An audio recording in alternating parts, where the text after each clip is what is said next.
B. Collins. Peter B. Collins, news and comment. It's Friday, May 24th, 2019, as we head into the long Memorial Day holiday weekend. I'll be off Monday working on my advanced barbecue skills. And this is the time period when big stories are dumped into the news hopper. A lot to cover today. It might exceed our attempted half-hour time limit. I often run over because these days it's just hard to pass up on some of the key stories. So the big breaking news hit late yesterday that the U.S. Justice Department has announced 17 additional charges against Julian Assange, most of which derive from the draconian Espionage Act, and it crosses a bright red line, causing many corporate news outlets and personalities to decide that while they don't like Julian Assange, this fight is very much their own fight. And that is a welcome development, I must say. So the indictment, I read it over. The actions all relate to documents and materials that were transferred by Chelsea Manning to WikiLeaks back in 2010. Let's be very clear. There is nothing indicted here related to the Mueller investigation and the still publicly unproven claims that it was Russian GRU operatives who hacked the DNC and John Podesta's phone and delivered those materials to WikiLeaks. That remains asserted and widely believed by the corporate media, and the Mueller report did attempt to cement that in place. But as I say, we still don't have any evidence, and the Justice Department did not attempt to use the grand jury to introduce evidence related to anything in 2016. Now, the first question I want to pose is, why is Chelsea Manning still locked up? If these indictments, the superseding indictment with the Espionage Act charges, have been brought, why did they reincarcerate her behind contempt of court charges for refusing to testify to a new grand jury? Well, I hope that you and others will call out our elected leaders and demand the immediate release of Chelsea Manning. So the issues presented have awakened those who were holding their noses and happy that the initial charge against Julian Assange back in April didn't relate to the Espionage Act or general practices of journalism. And Kevin Gosztola, who covered the Manning court-martial at Fort Meade and provided us a number of great podcast interviews related to that, he continues to provide some of the most thoughtful coverage at Shadowproof. And he notes that Assange, in the indictment, it's very clear, quote, "At no point was Assange a citizen of the United States, nor did he hold a United States security clearance or otherwise have authorization to receive, possess, or communicate classified information."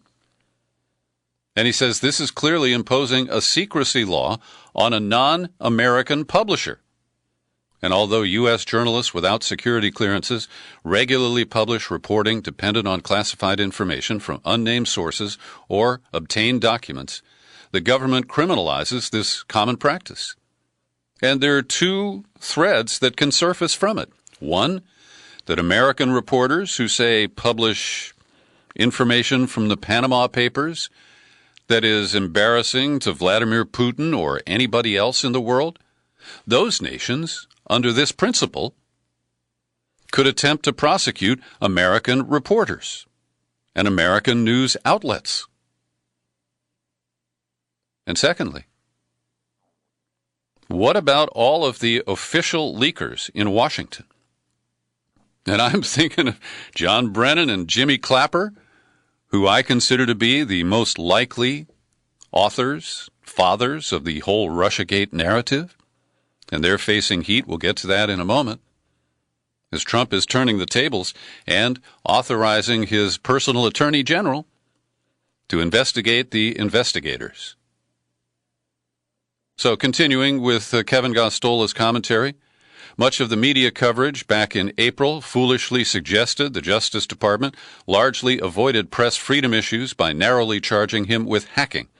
But what many in the media overlooked was how the single charge was an Espionage Act charge dressed up, he says disguised, as a charge of violating the Computer Fraud and Abuse Act. And we cited Gostola's commentary on that at the time, back in April. Now, another thing that he points out is that the government makes a big deal that in up to 2010, WikiLeaks had a message on its site listing materials that they wanted to leak. And they explicitly solicited censored, otherwise restricted, and classified materials. But one of Manning's attorneys, David Combs, says, well, look, she really didn't deliver very well for Assange, if that's the case, because she was given a list of 78 items they wanted and managed to, at best, search for 4 of them.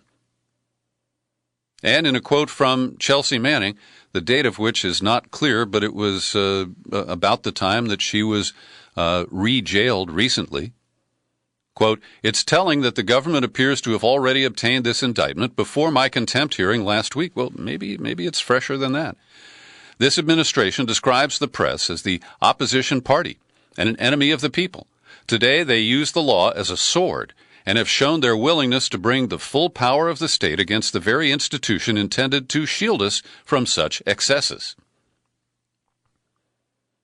And Gostola continues, "The superseding indictment against Assange indicates the government doesn't need Manning's testimony to prosecute Assange. They are abusing the grand jury process to punish Manning with further confinement and the threat of significant financial penalties if she does not cave and submit to questioning by this grand jury, which appears to have completed its work." More questions than answers, I'm sorry to say. Well, I was floored. Got home late last night. I was busy taping some local TV interviews here. And I flipped on Rachel Maddow, and I almost flipped out. Because Rachel Maddow talked about the new indictments against Julian Assange as a 4-alarm fire, borrowing a phrase from the preceding host on MSDNC, Chris Hayes. And Caitlin Johnston, the Australian pundit who has just a dead eye on the United States, she caught up with this very quickly because this morning she published a piece headlined "Professional Assange Smearers Finally Realize His Fate is Tied to Theirs." And she has lengthy quotes from Rachel Maddow. I'll give you a couple. "By charging Assange for publishing that stuff that was taken by Manning, by issuing these charges today, the Justice Department has just done something you might have otherwise thought impossible. The Trump administration just put every journalistic institution in this country on Julian Assange's side of the ledger, on his side of the fight, which I know," this is Maddow talking, "is unimaginable. But that's because the government is now trying to assert this brand new right to criminally prosecute people for publishing secret stuff. And newspapers and magazines and investigative journalists and all sorts of different entities publish secret stuff all the time. That is the bread and butter of what we do." She said, "I think these 17 espionage charges against the WikiLeaks guy are a huge deal and a very dark development." And then she went into this kind of private conversation with her cult followers, those who have watched every nightly episode of the Russiagate telenovela. And at one point, Johnstone says that, she could, Maddow's credulous audience would eat live kittens if she told them to.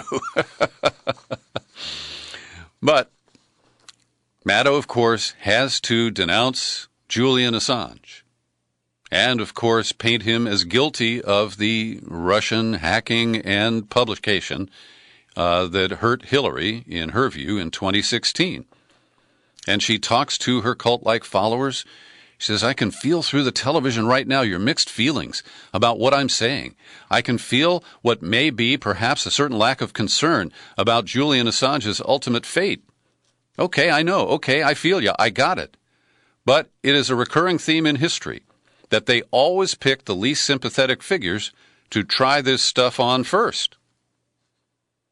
So Johnstone writes, wow, this is Rachel effing Maddow, the queen mother of all tinfoil pussy hat-wearing Russiagate insanity. The same pundit was just a couple of months ago not just smearing but outright lying about Assange, deceitfully telling her audience that the new legal rings closing around Assange were about his 2016 publications, and then instructing viewers not to Google anything about it because they'll get computer viruses.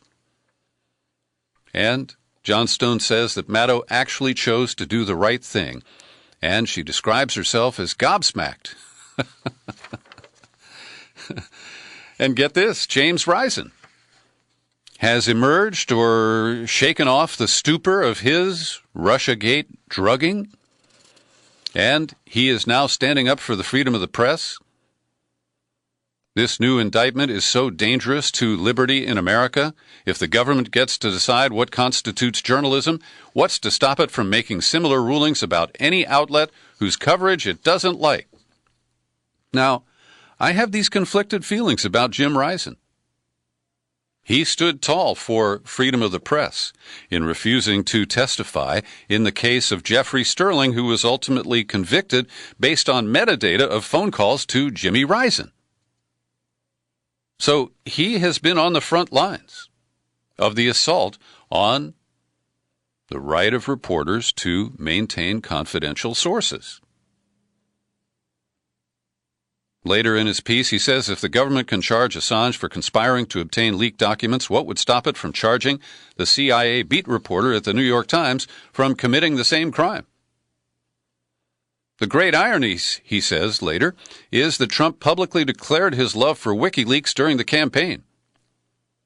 Whether WikiLeaks and Assange knew they were getting the materials, at least indirectly, from Russian intelligence is still an open question. Well, I'm glad he acknowledges that. There isn't any public proof, and James Rison admits it here. That is validation for your humble host.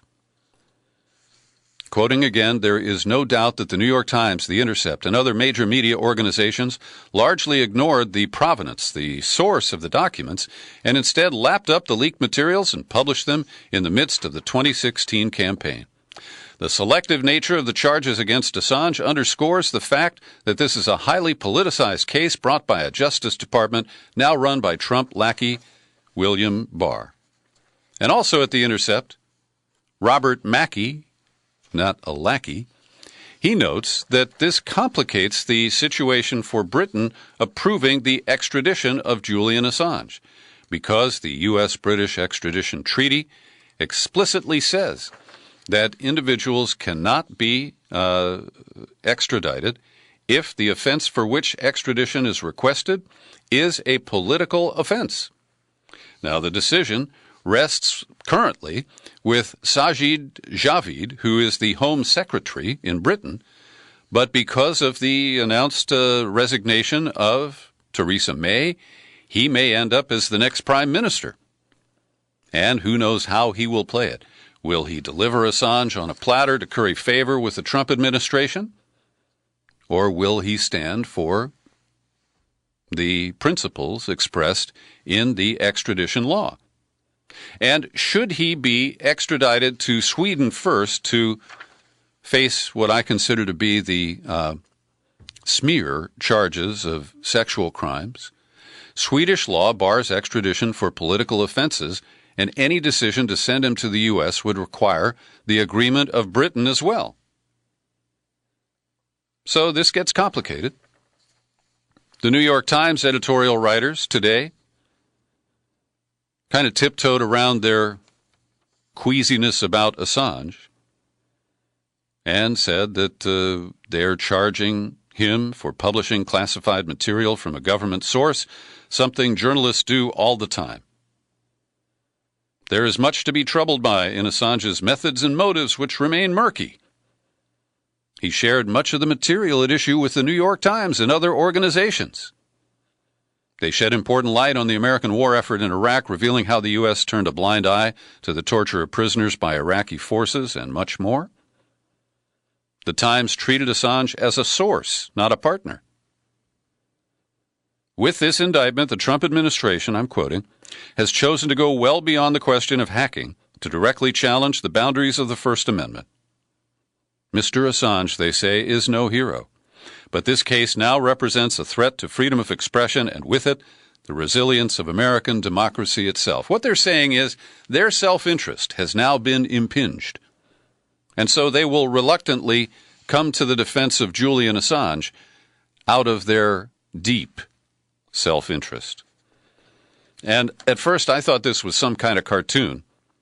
The editors of The Guardian, based in Britain, which published, along with other outlets, materials from WikiLeaks, and then broke off the arrangement because Assange refused to redact information about individuals who are mentioned in leaked documents who could be at risk.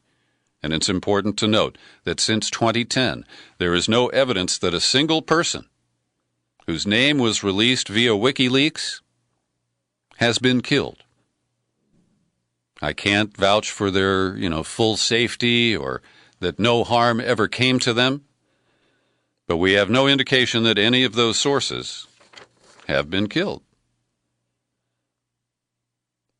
But The Guardian says send him to Sweden to face what they call a rape charge.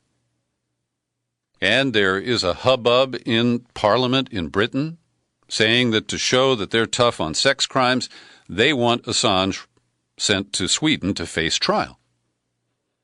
And as you know, I believe that has always been pretextual.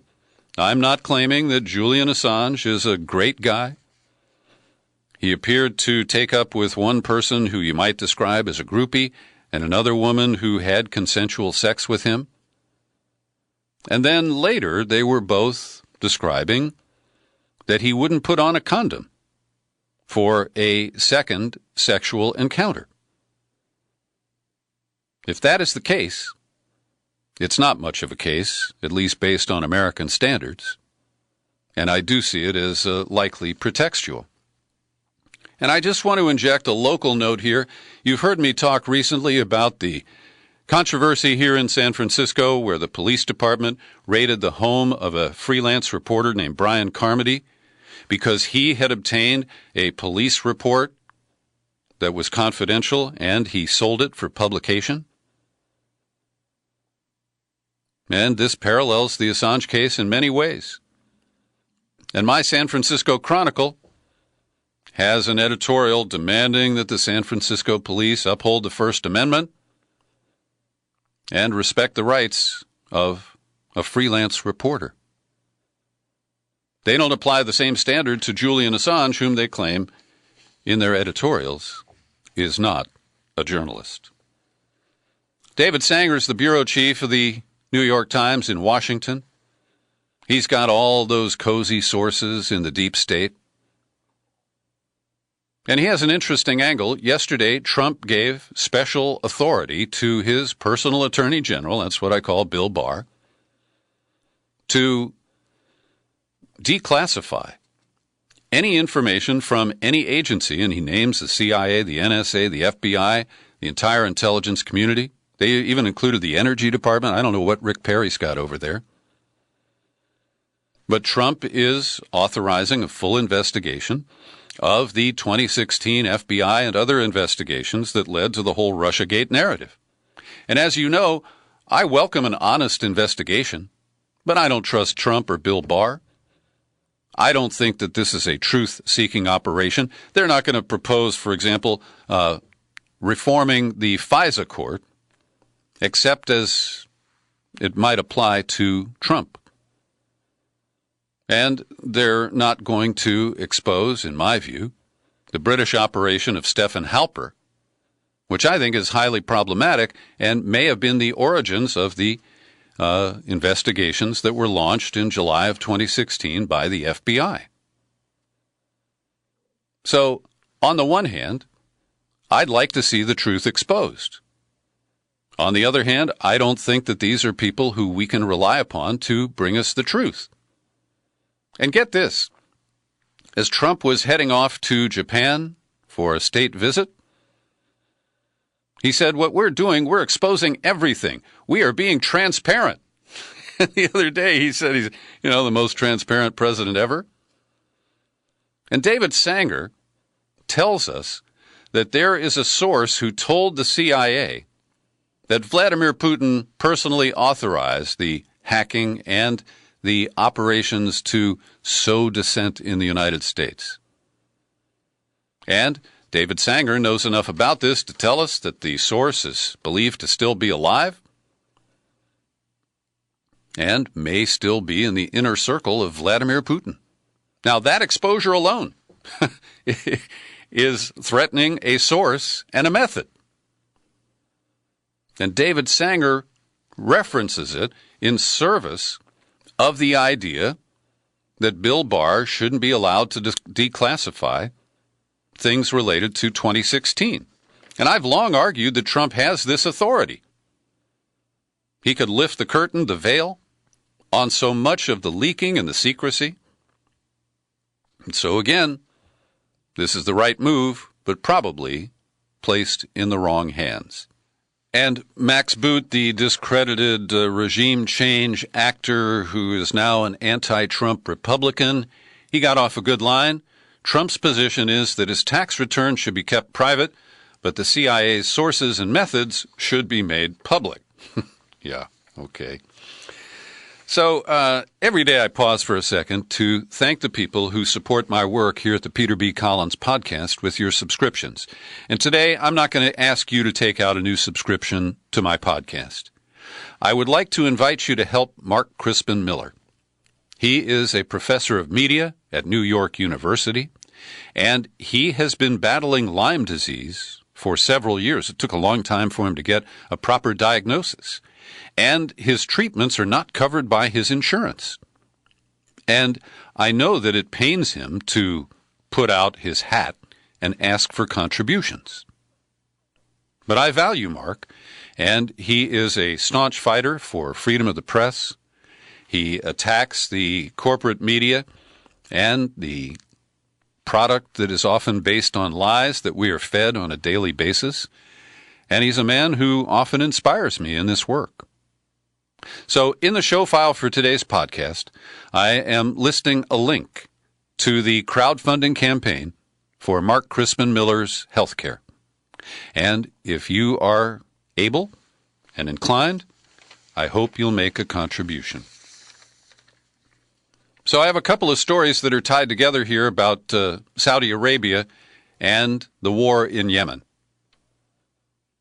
Yesterday, the Trump administration announced that they may invoke an emergency provision to enable Trump to basically run around Congress to approve sales of munitions valued at about $7 billion to the Kingdom of Saudi Arabia. Now, it's very clear this would be used in the grisly war in Yemen. It includes precision-guided munitions, combat aircraft, and other materiel. Now, Congress has expressed its opposition to this in legislation resolutions that were vetoed by Trump in April. And this is similar to the Boland Act, which Congress passed to prevent Ronald Reagan from funding the Contras and other so-called freedom fighters in Central America in the 1980s. And so Oliver North put together his beautiful scheme where he sold parts to Iran, even though we had sanctions on, any transactions with Iran. He marked up the costs and took the profits and gave that money to the Contras, and he called it a neat idea. Well, now, because Congress is pissed over the murder of Khashoggi, and because they oppose the U.S. support for the conflict in Yemen, there is a breakdown. And there is a provision in the Arms Export Control Act allowing the president to bypass congressional review, quote, if an emergency exists which requires the proposed sale in the national security interest of the United States. All right. So today, it's announced that Trump has approved the Deployment of about 1,500 additional troops in the Middle East. We're told they are for force protection, but it includes a Patriot missile battalion, intelligence, surveillance, and reconnaissance aircraft, an engineer element to improve protection measures for military personnel, and a fighter aircraft squadron. Now, this is in response, we're told, to the elevated threats posed by Iran. And here we turn to my friend and colleague, Gareth Porter. And I've linked to his article from the American Conservative in the show file for today's podcast. And he makes a very strong argument that the three elements of the alleged heightened concern about Iran relate to an Iranian threat against U.S. diplomatic facilities in Baghdad. There was a missile that somebody lobbed that came within a mile of the U.S. Embassy, and John Bolton said, well, that's close enough, let's go to war. Number two, U.S. concerns that Iran might be preparing to mount rocket or missile launchers on fishing boats in the Persian Gulf. And a directive from the supreme leader, the Ayatollah, that some U.S. officials have interpreted as a threat, a potential threat to U.S. military and diplomatic personnel. So Porter takes these one by one and debunks them. Number one, the pictures from overflight indicate that there were missiles on fishing boats, but they were like cargo. They didn't have launchers. And Gareth Porter points out that Iran has sufficient anti-aircraft and missile launching facilities on shore right next to the Persian Gulf if that's what they want to do. And so he concludes that Israel's Mossad is the source of this trumped up or exaggerated intelligence about Iran. I encourage you to read the piece. Gareth Porter, a very credible writer. I've been talking all week about the release of John Philip Walker Lind, who was inaccurately tagged as the American Taliban. And I have exposed some of the scurrilous reporting that repeats unfounded claims from the family of Mike Spann, the CIA agent, who interrogated Lind and then was killed at the same location later the same day. And to its credit, the New York Times published what is partially an antidote to that disinformation and false information, written by John Ray, a novelist who has also reported from Afghanistan. And I've linked to this piece. I ask you to read it.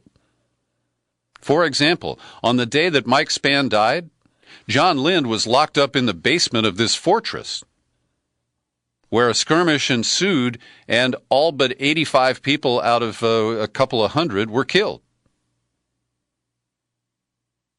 And Lind survived. But there's never been any evidence whatsoever that he had any role in the death of CIA agent Mike Spann. And that is the most significant lie that is often inferred or repeated as part of the vilification of Lind. And I'm tight on time, so I won't quote this any further, but I do encourage you to read it, and I wish the very best for a peaceful transition to civilian life for Mr. Lind. Today, the House was poised to finally pass a contentious bill to fund relief for wildfires in California, just a few pennies for Puerto Rico. It was a $19 billion package. It finally passed the Senate. Trump stopped objecting to a little bit of money for Puerto Rico, and he accepted that this bill didn't have funding for his border wall. But Chip Roy, who is a freshman GOP congressman from Texas and former chief of staff to Ted Cruz, he demanded a full vote. But most of the members of the House had already left for the long holiday weekend. So it still may happen, but it was blocked by a cranky Republican today. And it isn't quite the end of May, the month of May, But we head into the Memorial Day weekend, which occurs on the last Monday of May.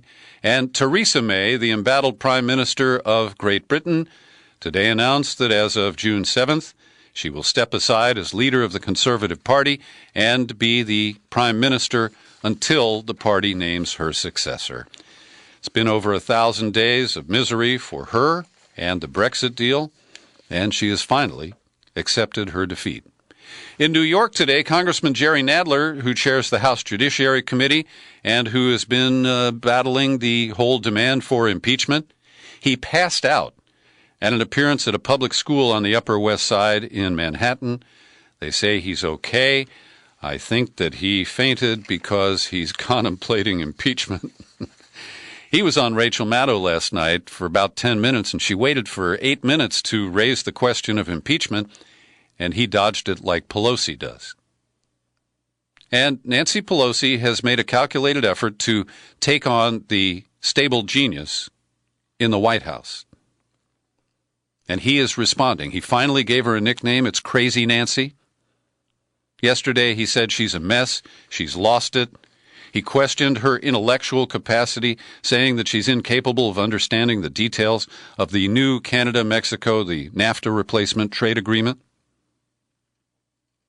He trotted out aides to offer testimony that he didn't throw a tantrum in the cabinet room the other day. And Pelosi baits him and then says that she is not on a path to impeachment. And I get a little confused by this myself, because, as you know, I believe that it's past time to argue about impeachment and it's time to start it. But there's a new low in this exchange between Trump and Pelosi. Today, he retweeted a video that somebody put together where they took comments she made on C-SPAN and they manipulated the video to make it seem like she's confused and doddering and slurring her words. And I know Nancy Pelosi pretty well. I worked on her campaign in 1996. We shot videos. She's not the most articulate person. She does sometimes struggle to enunciate. But I have no doubt about her mental acuity. And this effort by Trump really just reflects on how low he will go in his desperate moves. Thanks for listening all the way to the end of my daily news and comment podcast. You're free to share it everywhere. You'll find it on YouTube. And I'm Peter B. Collins. Happy trails to you until we meet again. Happy trails.